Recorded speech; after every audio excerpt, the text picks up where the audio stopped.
একটি গ্রামে 10 বছরের একটি ছোট্ট ছেলে তার মা বাবার সাথে থাকতো। একদিন সেই ছোট্ট ছেলেটি তার মা বাবাকে নিয়ে দাদুর বাড়ি ঘুরতে যায়। সেখানে গিয়ে ছেলেটি তার দাদুকে দেখে বা দাদু তার নাতিকে দেখে ভীষণই খুশি হয়। এরপর সারাটা দিন দাদু আর নাতি মিলে খেলতে থাকে। এইভাবে খেলতে খেলতে নাতি হঠাৎ করেই দাদুকে বলে, দাদু তোমাকে একটি প্রশ্ন করব, আমাকে উত্তর দেবে? দাদু বলে, অবশ্যই, কী প্রশ্ন বল। নাতি বলে, বলো তো দাদু, জীবনে বড় হওয়ার জন্য কি করতে হয়, বা জীবনে সফল হতে হলে কি করতে হবে, প্লিজ বলো না। দাদু একটু হেসে বলে, অবশ্যই বলবো, তার আগে চল তোকে একটি জায়গায় আমি নিয়ে যাই। তারপর ছোট্ট ছেলেটিকে দাদু একটি নার্সারিতে নিয়ে যায়, যেখানে অনেক ছোট্ট ছোট্ট চারাগাছে ভর্তি ছিল। সেখান থেকে 2টি চারাগাছ দাদু বাড়িতে নিয়ে আসে। একটি চারাগাছ দাদু ঘরের ভিতরে ছোট্ট একটি টবের মধ্যে রোপণ করে, আর একটি চারাগাছ দাদু বাড়ির বাইরে মাটিতে রোপণ করে। তখন দাদু নাতিকে জিজ্ঞেস করে, আচ্ছা বলতো, এই 2টি চারাগাছের মধ্যে কোন চারাগাছটি ভবিষ্যতে অনেকটা বড় হবে? নাতি একটু ভাবার পর দাদুকে বলে, যে চারাগাছটি তুমি ঘরের ভিতরে রোপণ করলে ওই চারাগাছটি। দাদু বলে, কেন? কারণ ওই গাছটি অনেকটা সুরক্ষিত, ওটা তো ঘরের ভিতরে আছে, তাই ওকে কোনো সমস্যার সম্মুখীন হতে হবে না। তুমি যে চারাগাছটিকে বাইরে রোপণ করলে ওই চারাগাছটি তো ফাঁকা জায়গায় আছে, ওই গাছটিকে অনেক সমস্যার সম্মুখীন হতে হবে, অনেক কঠিন পরিস্থিতির মুখে পড়তে হবে, এমনকি কোনো পশুতে ওই গাছটির ডালপালা ছিঁড়েও নিতে পারে। তাই যে গাছটি তুমি ভিতরে বসালে ওই গাছটি ভবিষ্যতে অনেকটা বড় হবে। দাদু বলে, ঠিক আছে, চল দেখা যাক। এইভাবে 4টি বছর কেটে গেল। ঠিক 4 বছর পর নাতি আবারও তার দাদুর কাছে আসে। দাদুকে জিজ্ঞেস করে, দাদু মনে পড়ে 4 বছর আগে তোমাকে আমি বলেছিলাম যে বলো তো জীবনে বড় হওয়ার জন্য কি করতে হবে?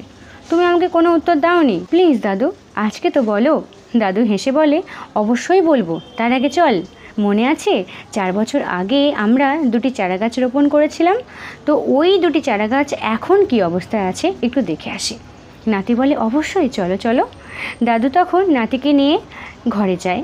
ঘরের ভিতরে যে চারাগাছটিকে রোপণ করেছিল সেই গাছটিকে দেখায়। নাতি দেখে অবাক। নাতি দেখে ছোট্ট টবের মধ্যে এই ছোট্ট চারাগাছটি অনেকটা বড় আকারে হয়ে গেছে। দাদুকে বলে, দাদু দেখো কত সুন্দর হয়েছে না? দাদু বলে, হ্যাঁ, এবার চল বাইরে যে গাছটিকে রোপণ করেছিলাম ওই গাছটিকে তোকে দেখাই। নাতি গাছটিকে দেখে অবাক, কারণ বাইরে রোপণ করা ওই ছোট্ট চারাগাছটি আর চারাগাছ নেই, এখন শাখা প্রশাখা যুক্ত একটি বড় বৃক্ষে পরিণত হয়েছে। নাতি দাদুকে জিজ্ঞেস করে, দাদু এটা কিভাবে সম্ভব? এই গাছটিকে না কত সমস্যার সম্মুখীন হতে হয়েছিল, এটা হলো কি করে? দাদু বলল, হ্যাঁ তুই ঠিকই বলেছিস, এই গাছটিকে অনেক সমস্যার সম্মুখীন হতে হয়েছিল, এই গাছটিকে অনেক কঠিন পরিস্থিতির মুখে পড়তে হয়েছে, আর তাই সমস্যার সম্মুখীন হতে হতে এই গাছটি এখন অনেক শক্তপোক্ত হয়ে গেছে। এই গাছটি এখন নিজের মতন করে বড় হতে পারে। শুধু তাই না, যে কোনো ঝড় তুফানকেও সহজেই আটকে নিতে পারে, সেই ক্ষমতা এখন রাখে। এই গাছটির পক্ষে অনেকটা সহজ হয়ে গেছে। এই কথাগুলো সেই নাতি শোনে এবং বড় একটা দীর্ঘশ্বাস ফেলে। দাদুর কথাগুলো নাতি বারংবার ভাবতে থাকে। দাদু নাতিকে বলে, শোনো বাবা, ঠিক আমাদের জীবনটাও এমন। জীবনে কিছু করতে হলে, যদি বড় হতে চাও, যদি সফল হতে চাও, যদি তোমার স্বপ্নকে পূরণ করতে চাও, তাহলে অনেক স্ট্রাগল করতে শেখো। স্ট্রাগল না করলে জীবনে কখনো বড় হওয়া যায় না।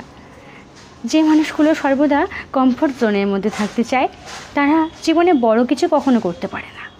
তাই স্ট্রাগল করতে হবে। বলি বন্ধু, তুমি যদি বলো যে আমার জীবনে কোনো সমস্যাই নেই, তাহলে আমিও বলি তোমার জীবনটা ভুল পথেই চলছে। একদম স্ট্রাগল করো। আমি রিলেশনশিপ নিয়ে এত ভিডিওস করি, তোমরা কত কত শেয়ার করো। এই স্টোরিগুলো পারলে শেয়ার করো, কারণ এগুলো আমাদের জীবনে সবার আগে। গল্পটা কেমন লাগলো কমেন্টে জানিও।